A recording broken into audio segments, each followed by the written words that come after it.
I talk to a lot of different people about wireless network security, and often I'll ask them an open-ended question. What does wireless network security protect?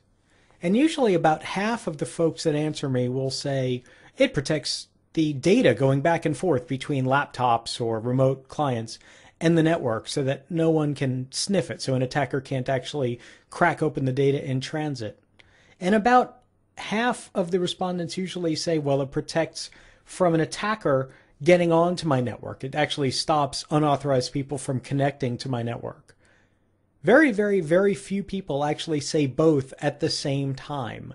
It's usually only when I probe and ask a few different questions or have a discussion that they realize that wireless network security does both.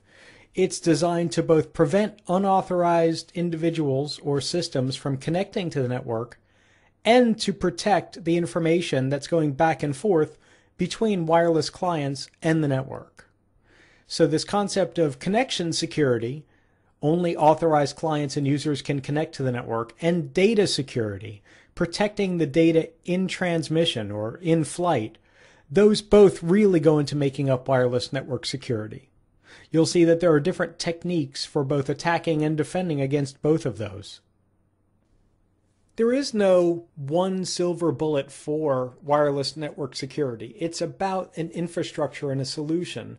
And so administrators that just turn on WPA2 blindly, assuming that it'll protect, that's fantastic. They are going to get compromised. I can't stress that enough. And when I'll ask the question of that same administrator, well, what is WPA2? Can you give me some examples or some detail or some specificity? Usually the shoulders come up, the shrug goes on, they kind of look like a puppy dog staring at an Encyclopedia Britannica set. They're just really confused because WPA2 is everything I need and there really isn't any more to it. Again, that's a really, really common mistake if your network is in that same scenario. As an ethical hacker, we like that because there's probably some stuff that we can use to penetrate the wireless network. As an administrator or defender, probably not a great idea. Part of the reason wireless security is so important right now is that Wi-Fi is built into virtually every device that comes out. Any type of technology pretty much that comes out today has some Wi-Fi. Televisions have Wi-Fi, radios have Wi-Fi, cars have Wi-Fi. Virtually every electronic device in the house will have Wi-Fi. Anything that's designed to be mobile will be Wi-Fi. So it's really, really, really super common, and it increases the usability and flexibility of most of these types of devices.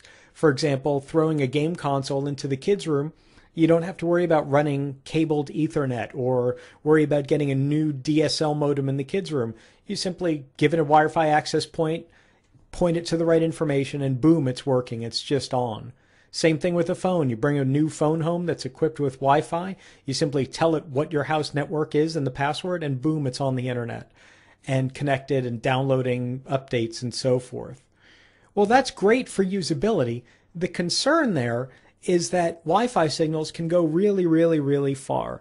As an attacker, I can sit a quarter mile away, a half mile away, and with the right kind of devices, which are not terribly expensive, I can actually become part of that Wi-Fi network or sniff the traffic that's going on back and forth between the Wi-Fi clients and the access points.